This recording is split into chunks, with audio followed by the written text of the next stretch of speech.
Great. So again, good afternoon, everybody. We're going to make a start. Welcome to today's webinar, which is on the timely topic of diet, nutrition, and cancer. My name is Ginevra. I am a communications trainee at the Association of European Cancer Leagues, also known as ECL, and I will be your host and moderator for today's webinar. This webinar is part of a series offered by the ECL Secretariat and our Youth Ambassadors group, which focus on specific messages of the European Code Against Cancer. And with me today from ECL, I've got David Ritchie, our Senior Cancer Control Officer, and Miljana Stojanovska, our Youth Ambassador representing Macedonia. I hope you're well prepared and excited to learn more about the cancer food nexus as much as I am. And today's webinar is co-hosted with the Scottish Cancer Prevention Network, and we are utterly delighted to be having a presentation from Professor Annie Anderson, who is one of the UK's foremost authorities in behavioural medicine. In terms of the agenda, Miljana will start off the webinar by giving a brief overview of the Code Against Cancer and our Youth Ambassador program. Then Professor Anderson will present for about 30 minutes. We'll then have a Q&A session and a quiz to test your knowledge and memory about the presentation. And then we'll wrap up with some concluding remarks from David. Before we get started, I'd like to go over a few housekeeping items. Just one second.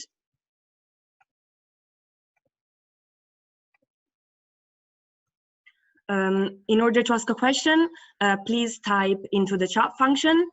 Make sure that your questions are being addressed to all panelists and attendees, and so that everybody can see it.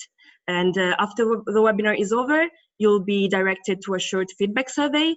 We really value your feedback, and we would like you to encourage to just take a few minutes to answer a couple of questions.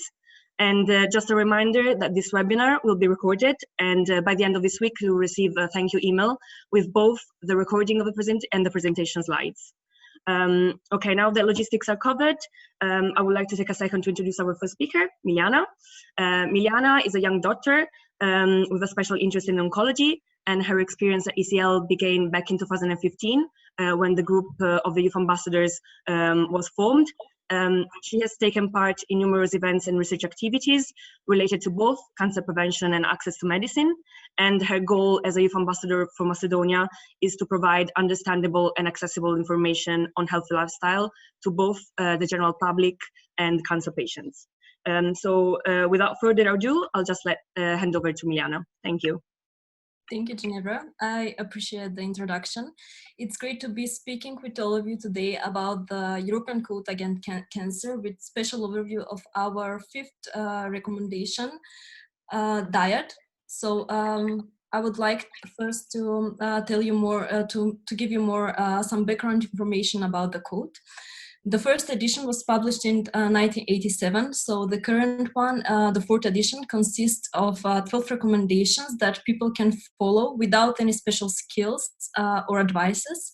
And it has been prepared between 2012 and 2014 by cancer specialists, scientists, and other experts from across the European Union. In formulating these recommendations, the experts took into account the latest scientific evidence that were available. The European Code Against Cancer is an initiative of the European Commission to inform the people about the action that can take by themselves or their families in order to reduce the risk of cancer. It has been estimated that almost half of the deaths due to cancer in Europe could be avoided if every one of the people are following these 12 recommendations. So now I will pass you over to the video to get more familiar with our 12 messages. Just a second.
now we're back. Okay. So the more recommendation people will follow, the more they will lower their cancer risk. So now I'm delighted to tell you more about the Youth Ambassador program. So the ECL Youth Ambassadors for the European Code Against Cancer brings together highly motivated young people from more than 30 different countries across Europe. Mostly, we, the Youth Ambassadors, are students and young professionals from many disciplines that include medicine, public health, political science, and others. We all share deep conviction that the cancer can be defeated by following these 12 messages of the code. Through different events and initiatives, we are making actions during the whole year. All ideas in order to promote the cancer prevention. So the actions are mostly coordinated by ECL, but all ideas and collaborations are from the youth ambassadors themselves. I have the honor to be a youth ambassador from the 2015, and from my personal experience, I can advise the new youth ambassadors to make more actions and to be more involved in the national and the international cancer prevention programs. So because all of you can contribute to your country and globally. After 1 year, I was youth ambassadors. I had questions from people how they can start having more healthy lifestyle, what they should include in their daily life, and also from some requests from some governmental institutions to help to be involved in national cancer screening programs, and currently helping to establish the National Cancer Registry in Macedonia. So the code is something that everyone needs to, in order to reduce their cancer risk. So I suggest you to start from yourself today, as I started to be more physically active and as I started to avoid the sun exposure so much. So this code is translated in 23 European Union official languages and various of other languages. And we would love to hear from you. So everyone that wants to communicate with this European Code Against Cancer messages should use the hashtag cancer code or youth against cancer. So thank you for now. Great, lovely. Thank you so much, Miljana. Now we'll just get straight into the presentation. Allow me just to introduce our keynote speaker, Annie Anderson. She's a professor of public health nutrition in the School of Medicine of University of Dundee, and her training spans biological aspects of nutrition, as well as the behavioral, social, and cultural dimensions. Her research areas focus on theory-based, behaviorally focused dietary and obesity interventions aimed at chronic disease risk reduction, with a special interest in cancer prevention and survivorship. And during 2013 to 15, she was actually a member of the Physical Activity, Obesity, Nutrition, and Alcohol Working Group for the European Code Against Cancer, which was led by the WHO International Agency for Research on Cancer, as well as from 2015 to 16 as a member of an expert working group on body fatness and cancer for the same agency.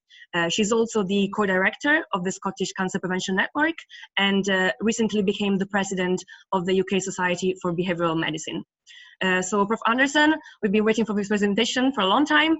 So the online floor is yours. Please go ahead and share your screen. Okay, good afternoon, and thank you very much for that introduction. Can I ask if you can see the slides? Yeah, it's all great, but thank you. That's great. I'm absolutely delighted to be invited to contribute to this webinar from ECL. And as co-director of the Scottish Cancer Prevention Network, we're very pleased to be able to do this joint venture. Now I just have to get my slides to move, so bear with me. And they don't want to move. Oh, they do. Here we are. So when we first did the Code Against Cancer, the situation in Europe was that we knew that 2.7 million people were diagnosed in 2012. And we know that the expected rate is to increase by about 25%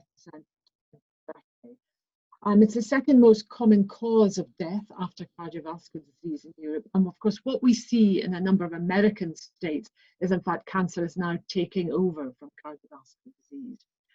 But the important thing here is it's not all doom and gloom. At least a third of all cancers are preventable, and mortality can be further reduced by early detection through our national screening programs.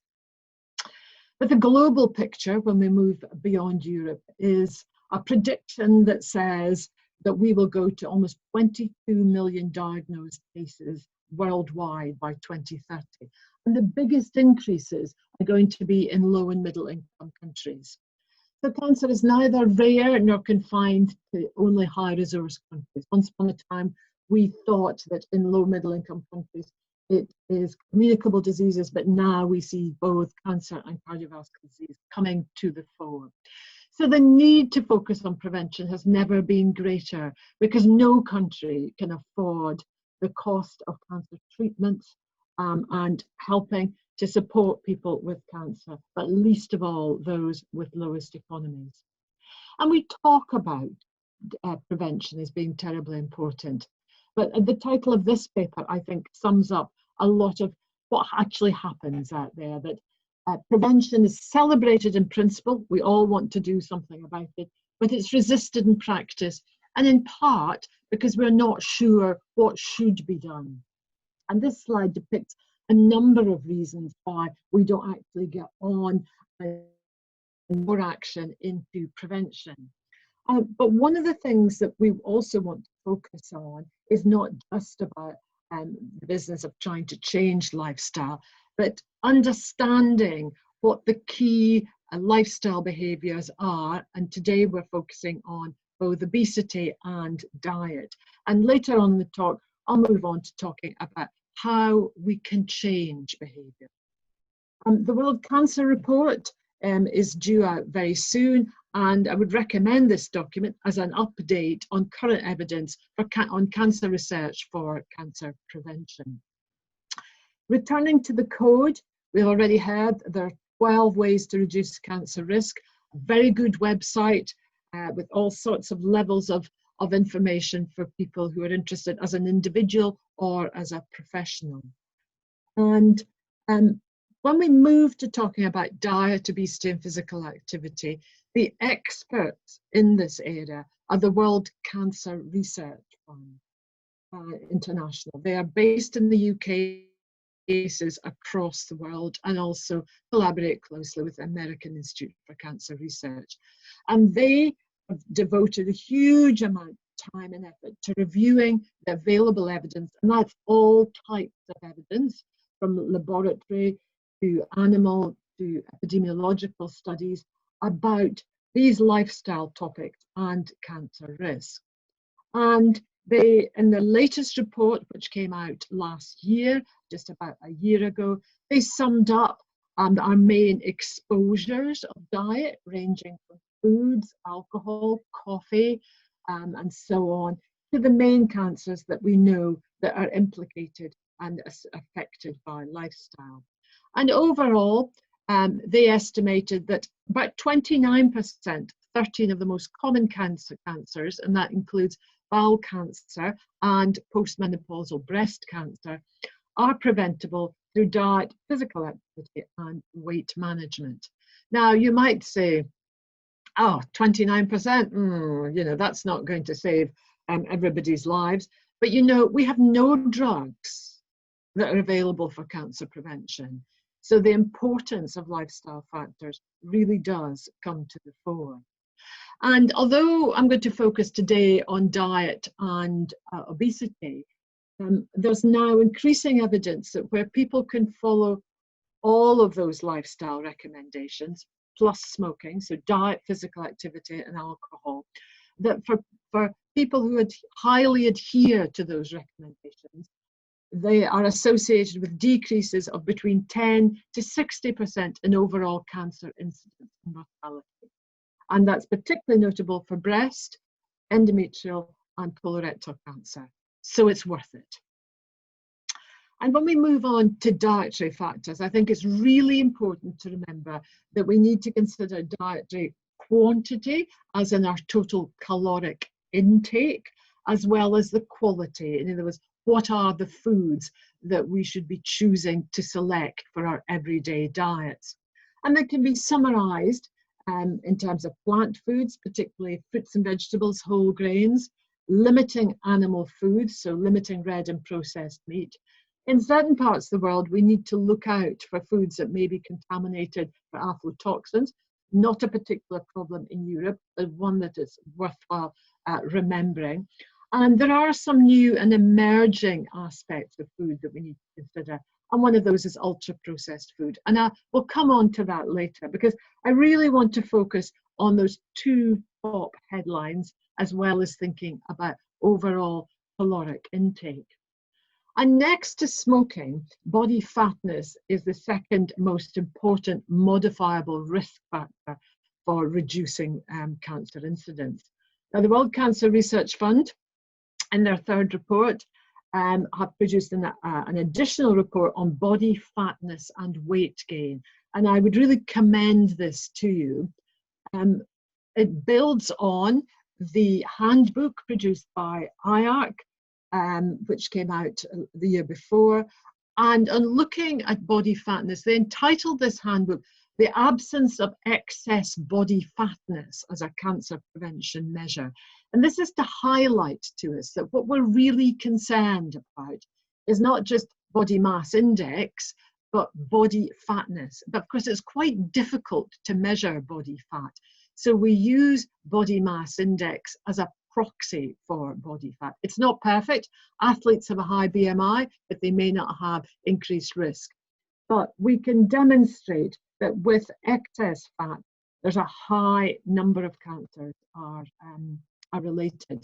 And this is the table produced from the ECAC working group, highlighting some of these 13 cancers. And at the top there, we've got adenocarcinoma of the esophagus. And if you look at the highest versus lowest BMI, you can see that the risk of that particular cancer is 4.8 times higher in the highest group. Then further down, endometrial cancer, called here corpus luteum, 7 times higher. So these cancers are not unknown, they're becoming increasingly common. And I think they shout out to us to say we need to address this big problem of obesity.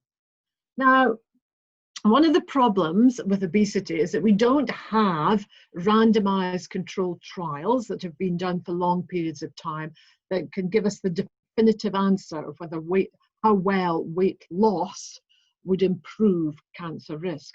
Because many people argue that once people become obese, the harm has been done, the cancer processes start.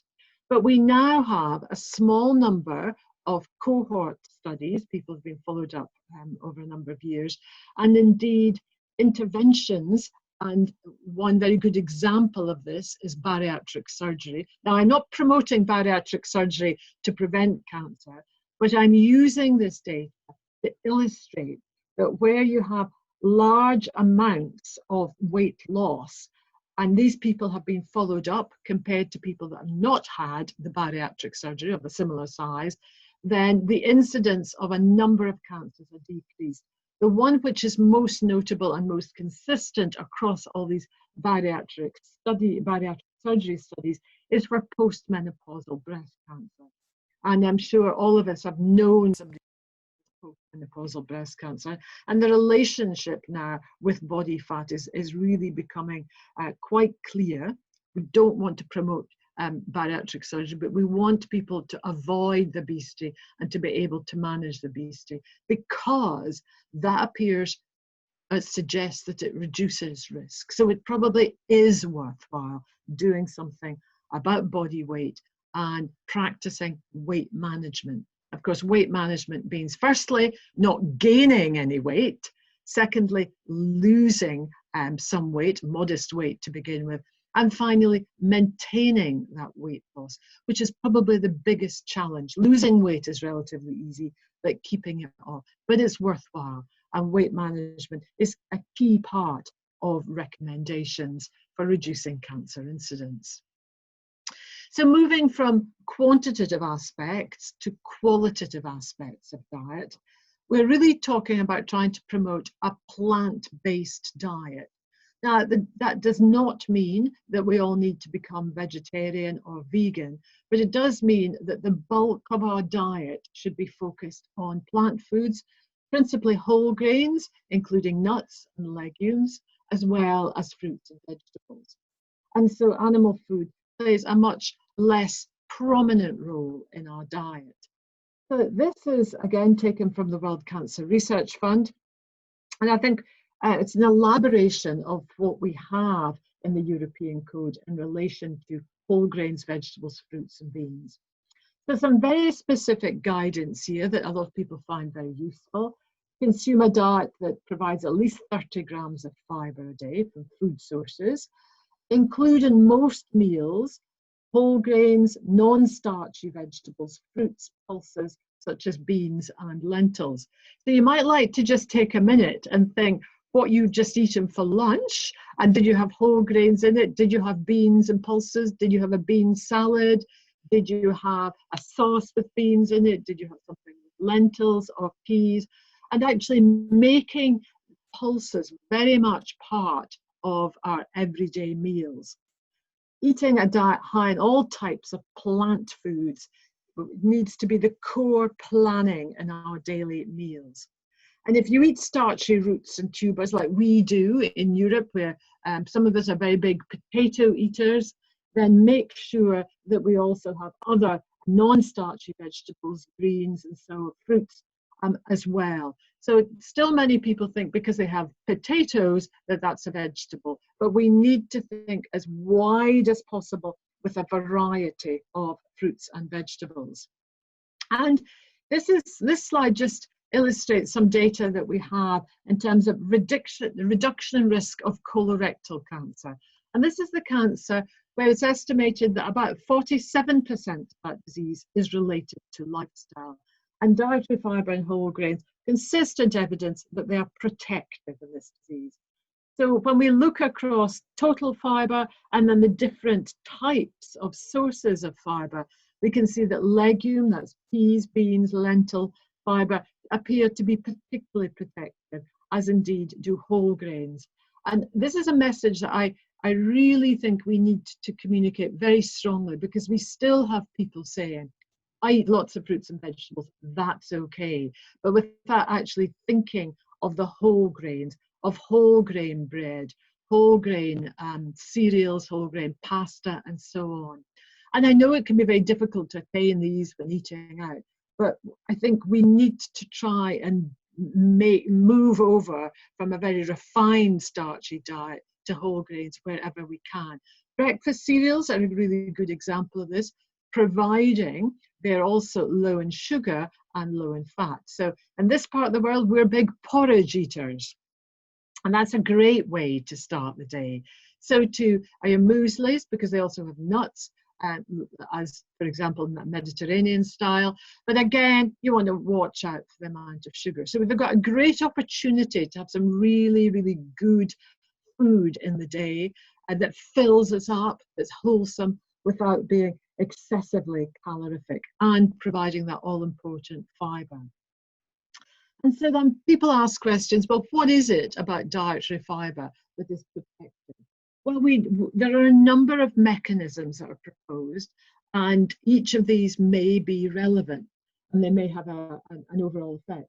So diets high in fibre mean that food residue moves very quickly through the alimentary canal because it's very bulky. So the transit time is lower. So if there are any undesirable carcinogens in the gut, they're very quickly removed with less contact with the bowel wall. Fibre binds bile acids, that's thought to be potentially protective. And one of the most interesting areas is that fermentation in the large bowel, because of fibre, produces short-chain fatty acids. And these are implicated in a number of possible mechanisms, both in terms of appetite control, and reduce carcinogenesis. And this whole area of fermentation and microbiota is an increasingly important one, and we're looking at impacts on the immune system as well as cancer processes.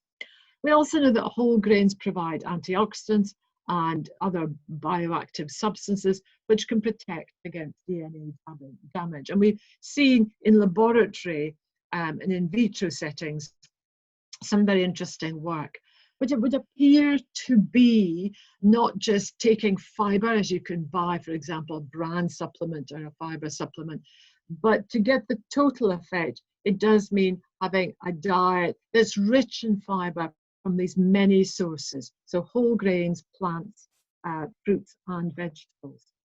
Now this table might be a little difficult to read. It's from the World Cancer Research Fund's 2019 report again. And what I want to highlight here, this is about whole grains, vegetables and fruit. We have at the top where there is strong evidence on the relationship between a particular food exposure and a cancer.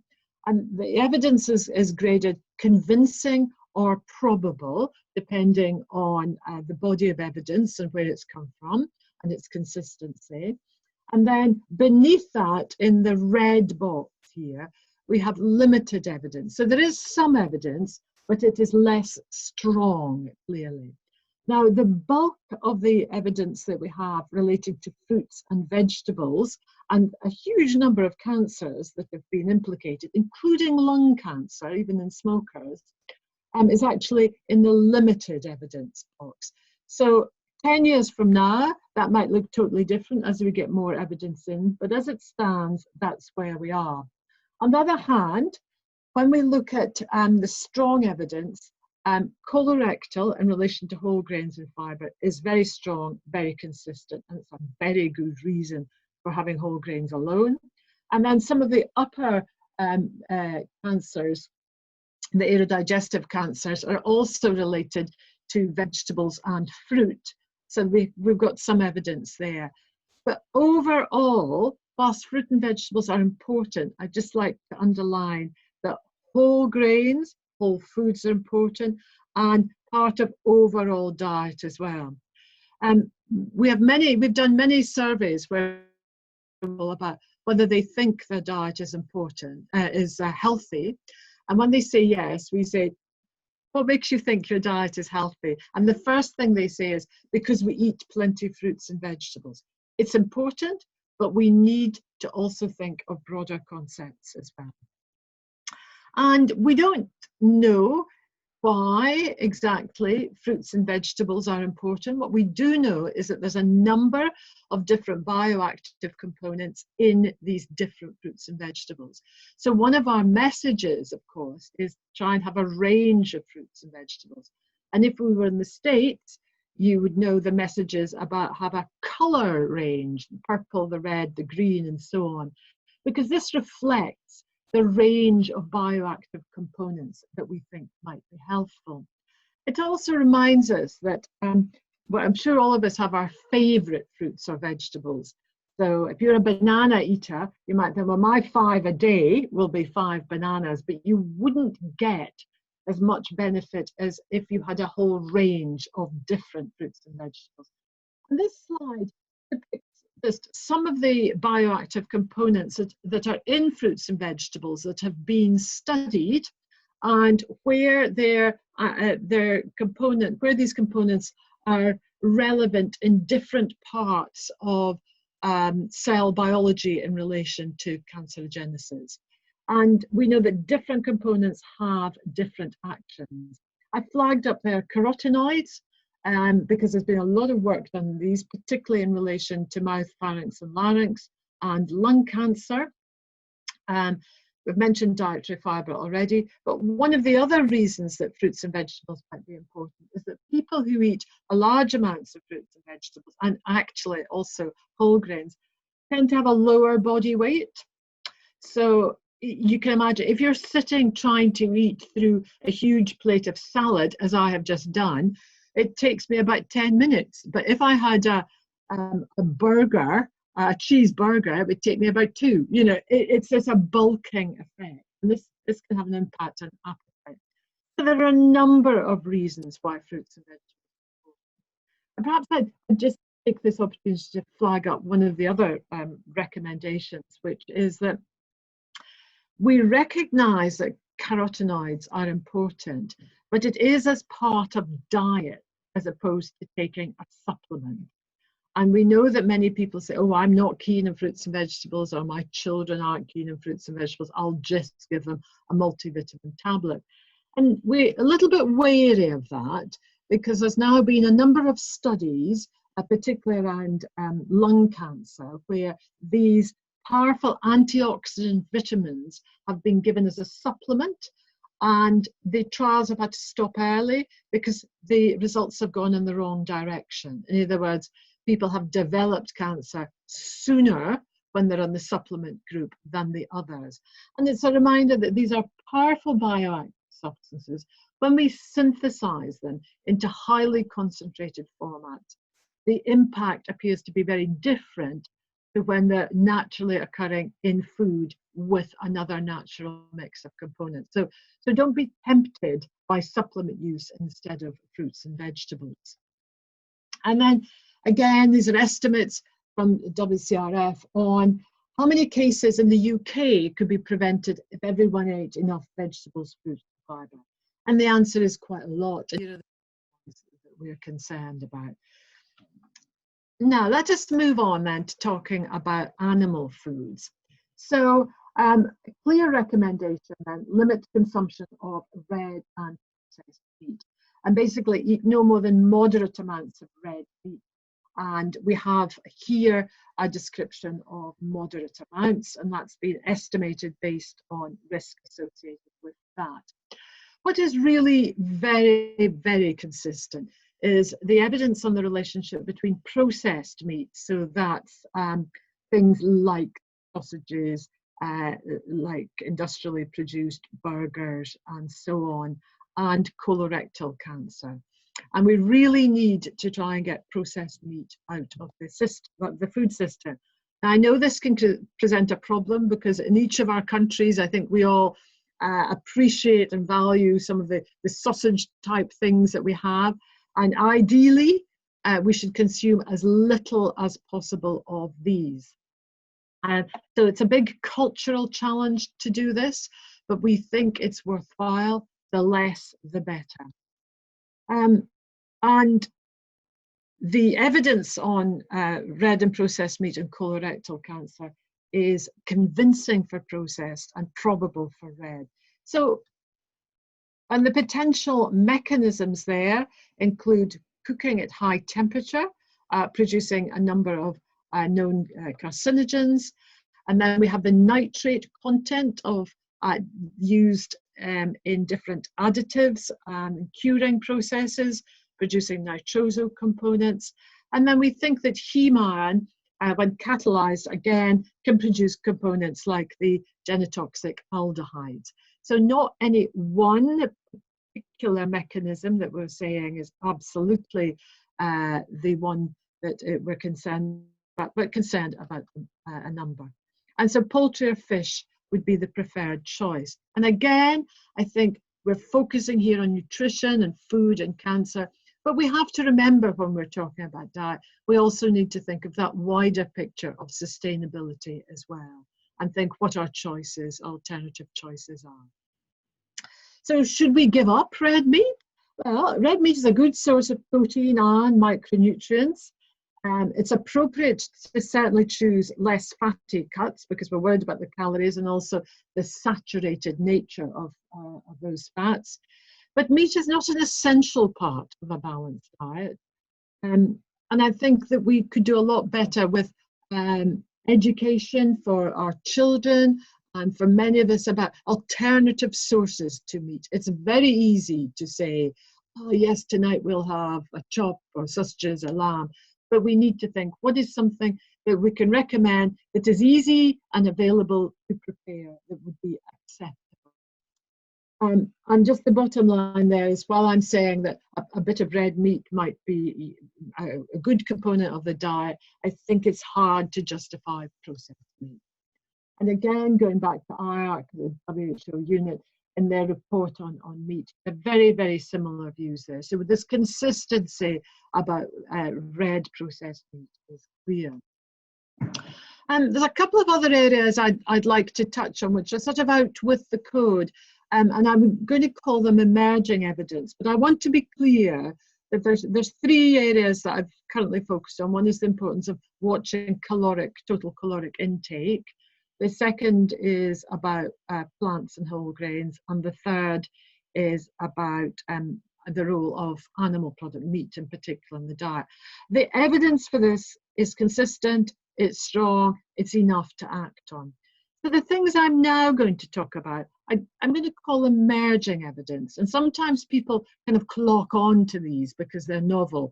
But I would want to say that what I've already talked about should be the starting points for any dietary change. And that's clearly within the code. So one of the ones that has hit the headlines quite a lot recently is acrylamide. And it forms naturally in starchy food cooked in high temperature. Animal studies indicate that it's a carcinogen and is probably classified as a human carcinogen. So this process, of course, impacts on a lot of the food we eat, including crisps, coffee, crisp breads, biscuits, cakes, and rusks. And we've seen a number of agencies, including, for example, here in the UK, our Food Standards Agency, saying you should minimise inside. So when you're cooking toast, go for a light colour rather than a deep. Look out for cooking instructions. Make sure that you don't over fry. Don't keep raw potatoes in the fridge because they're more likely to respond. And there are no guidelines for coffee or consumption in this country apart from during pregnancy. But of course, some of these acrylamide producing issues are relevant industrial level rather than at home level, but they are one of the issues to watch out for. Another area of diet that's coming to the fore is coffee. And people often think, oh, coffee's good for you, or coffee's bad. No, coffee's bad for you. Everybody thinks too much caffeine is bad for you. But in the cancer arena, we're now seeing evidence that suggests that, in fact, when it comes to liver and endometrial cancer, coffee may not be such a bad thing. Now, I'm not going to say, right, if what you must do for a healthy diet is have coffee. The things I've talked about earlier are the most important. But we can see that now we're starting to understand some other dietary factors. And the third item that's really important that's coming to the fore is the consumption of ultra-processed food and cancer risk. And we've seen a number of papers on this come out in the last few years. And this is a French group that's produced a lot of work in relation to cancer, but also all-cause mortality. And down at the bottom here, it's a little sign of relative contribution of each food group to ultra-processed food consumption in the diet. The processed meat is a double reason not to eat processed meat. But of course, salty snacks, crisps, biscuits, and many of those ultra-processed foods are in there. And this might be a marker for different constituents, or it may just be a reminder that overall, we want to try as far as possible have relatively natural diets. So how do we change diet? I wish there was a magic wand. There is no one route. We need to think of what we're doing now, which is talking about advice for the individuals and for families, but also what is going on in our wider population and public health approaches. And I think this illustration reminds us that individual level behaviour change communications is one part of changing people's behaviours, but population-wide change is really important, and a health-enhancing environment. So it's very difficult to advise people not to select those chocolate biscuits that were advertised at a very low price and actually can be seen about 10 times between your work and your home. And we also know that there's things that governments can do, like financial incentives and disincentives. And of course, at the moment, we have a lot of sugar tax on sugary drinks that are happening as part of this. But the tobacco control programs have had a lot of experience and success with changing behaviour. And we'd like to think they took a long time, but a lot of work on programs helping to make people aware of the risks between smoking and ill health, including cancer, getting people on board who want to change the sort of environment that they live, to then lobby the politicians to get the sort of legislative change we now have. And with respect to diet, we're really still at the program level. Now, some of the work around smoking was really memorable and making people aware of these messages. And we don't do that very much with diet, but we do know there's an important role, as there was in tobacco control, for the role of health professionals in getting that message over. So when we're raising awareness, we can help to provide individuals with knowledge and skills, but perhaps the more important thing is to try and influence our culture around us and to help generate support for public policy.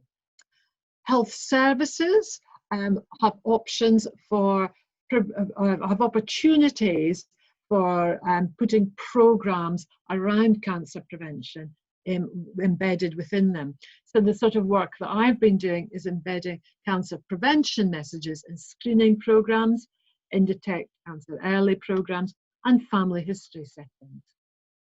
And we've worked very much with the concept of a teachable moment. Sometimes a patient is experiencing symptoms or through screening has a positive test, and they're very worried, and they get the screening results, and there's an opportunity there to talk about how to reduce cancer risk. And this is our Be Well trial done within the colorectal cancer screening, where we offered overweight people, so already a risk factor, advice on weight loss, changing diet, including avoiding meat, and physical activity, which was very successful. We're currently rolling out a lifestyle intervention program in the breast cancer screening setting at the moment.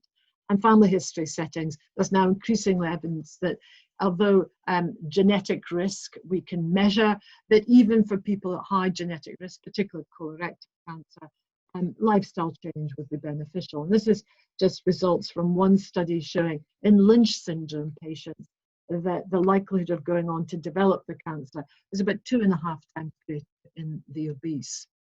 So changing normative behaviours, how can we shift cultures? How can we get people on board to help to change public policy? And my last slide is just to flag up what we do in the Scottish Cancer Prevention Network, which is about newsletters, which is about social media, which is doing what I'm doing today, which is about talking about the benefits and really the joys of healthy living.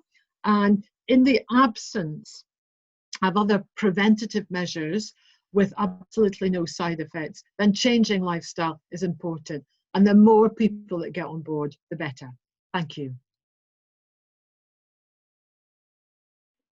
Excellent. Thank you very much, Prof. Anderson, for this concise yet comprehensive overview of nutrition for cancer prevention and also the dietary behavior emerging research. I'm quite conscious of the time, so I'm just gonna open up the floor for questions for about 5 minutes. So just type your question into the chat, and then Miljana and I will moderate and just pick some of the questions, and then we'll have to let Prof. Anderson go because she's got back to my meetings today, but she will get back to you with some of answers to the questions after the webinar. So just feel free to type your questions into the chat. Okay, so we've got focus question. Do we have any evidence on the effect of different types of fasting on cancer prevention? Yes, there's animal evidence that suggests fasting and weight loss is beneficial. The nearest that we have to that in humans is work that's going on in the 2 and 5 diet, but there's no long-term trials of that. But the animal work is very, the impact of weight loss is beneficial in cancer incidence. Great, that's really interesting. Miljana, have you got any question? So is the amount of maximum recommended red and processed meat dependent on the total energy requirement of one individual? Oh, that's a really good question. It is based overall on the individual, and it would be really nice to to have very personalized data, say 5% of energy or 2% of energy. But as it stands, it is given in the figures I mentioned earlier, because it's easiest for the public to understand that way. So, you know, if I said to you only 2% of your energy should come from meat, you then have to convert that into how many meats you'd have to have, and then it might be different for your partner or for your family. So this is a public health message. Great. We've got another one coming in. What are your thoughts on probiotics and their ability to prevent cancer incidence? I think it's an emerging area. The evidence is not there. I think there's a lot more that we need to understand about how probiotics impact on the microbiota, and how the microbiota in itself, the mechanisms that then means less carcinogenesis. Great. Can I ask you one question? If the food that is labeled organic is more effective in lowering the cancer risk? There's no evidence to suggest that. My own feeling is that organic food is kinder to the planet, and that is important, and I wouldn't wish to negate that.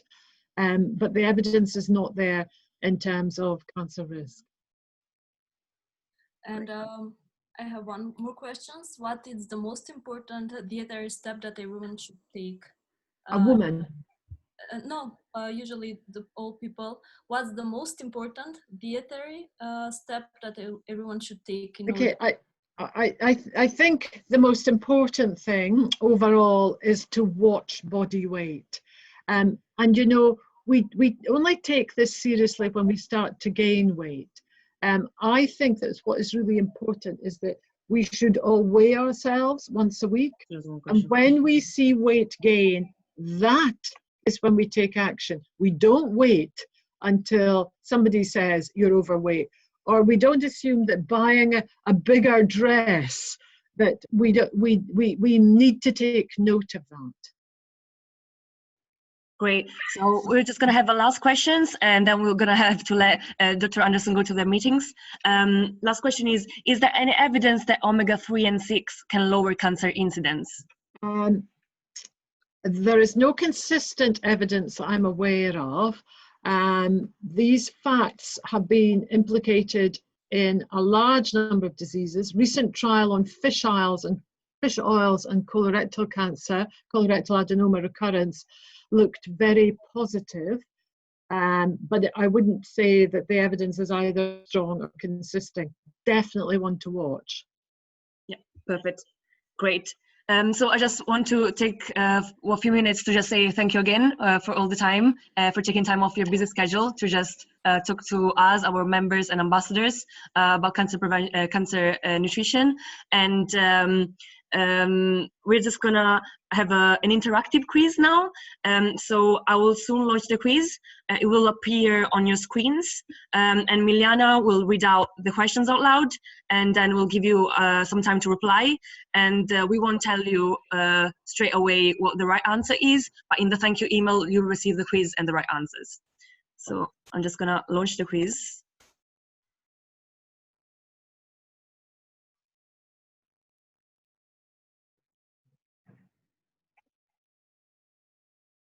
Here we go.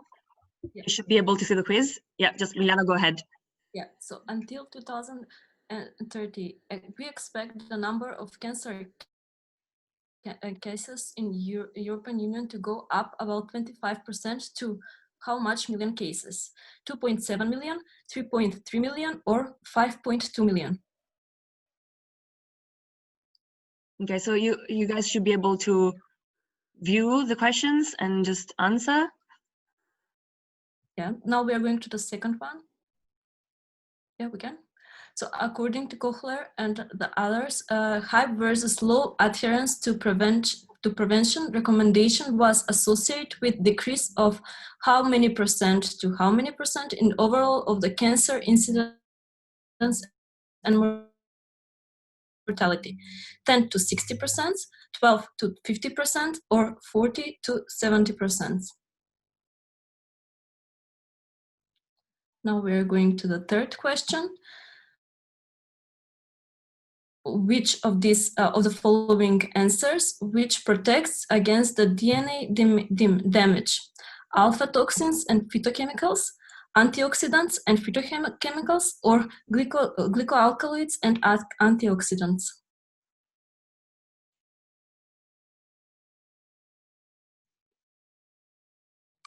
The fourth question: what type of cancer is associated with eating processed meat? Stomach cancer, colorectal cancer, or bladder cancer?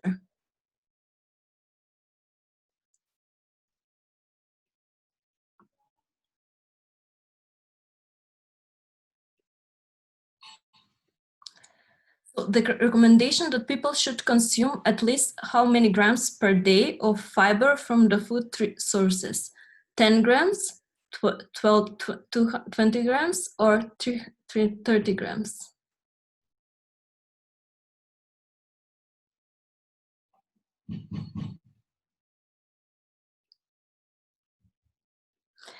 The Go for Gold campaign provides advice on how to limit the intake of coffee, red meat, or acrylamide.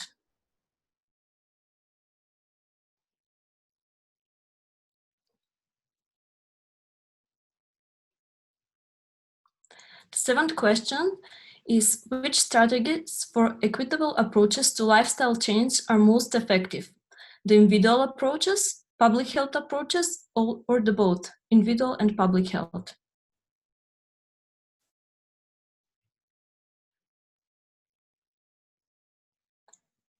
The eighth question: health service settings are programs for lifestyle change for primary prevention, which include cancer screening programs, individual behavior change programs, or dietary interventions.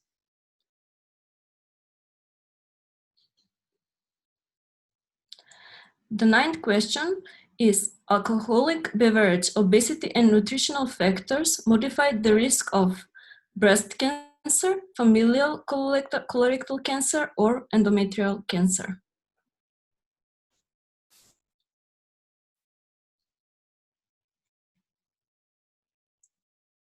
That's all the questions from the quiz, right? Yeah, perfect. I'm just waiting for people to kind of like submit all of the answers, so then I can see how many people are responding. Thank you very much for those who have already voted in the quiz. I hope you liked the presentation, that it was informational, and yeah, I'll let you know in the thank you email if your memory and knowledge matched the quiz. Yeah. And just before signing off, I will let David, our Senior Cancer Control Officer, close the webinar with some final remarks. Thank you very much for tuning in. It was really great to have over 40 of you attending today. Thank you very much for excellently hosting today's webinar, along with our dear colleague Miljana in Macedonia. There's very accessible, interesting, and stimulating discussion and presentation today. I think there was a lot of new things there for us to take away, especially Professor Anderson's summary of the emerging evidence was really key. But I think in terms of the main points to take home, we have to remember with regards to diet, this is, as Annie said, the second modifiable risk factor after smoking, and it's projected with body mass to become more and more important as smoking rates gladly decline in recent years. So this is a crucial area in terms of cancer control and in prevention in particular. We have to be cognizant of and act in a joined up and intelligent way. And I think Annie also highlighted to us that whilst this is an issue of importance at the individual level, as we see with the messages communicated by the code, we also need action at the population level. So this is, I think, a key priority area for us as ECL with the Youth Ambassador group, and also our members and colleagues elsewhere, to really think about what necessary policies and governmental actions we can do to help implement these excellent recommendations that we have in the code. And finally, just to leave with, I think, an area Annie was stressing very, very strongly about the value of a complete diet, including whole grains. And we have to build on, I think, the success of maybe the 5-a-day campaigns that have existed in some countries that have raised awareness of the importance of fruit and vegetable consumption, but also the other parts, as the code really nicely sums up, the other parts of a healthy diet that are very important for cancer prevention too. So thanks everyone for your for joining us today, for taking part in the quiz and being part of this very excellent webinar we had today. And Ginevra will announce now, I think, the results of the quiz. So I'm just going to end the poll right now, and then you'll receive in the thank you email the right responses. So I'll keep you waiting for a while. And again, you'll also receive the webinar recording and the slides. And for questions which we were unable to address, Dr. Anderson has kindly offered to reply to those, and you'll get those through Dropbox in the next couple of weeks. So it's getting for free. I'll let you go ahead with your afternoons. Thank you very much for tuning in. Thank you very much, Miljana. And keep a lookout for our thank you email and for the announcement of our next webinar. Have a nice afternoon. Bye. Bye-bye.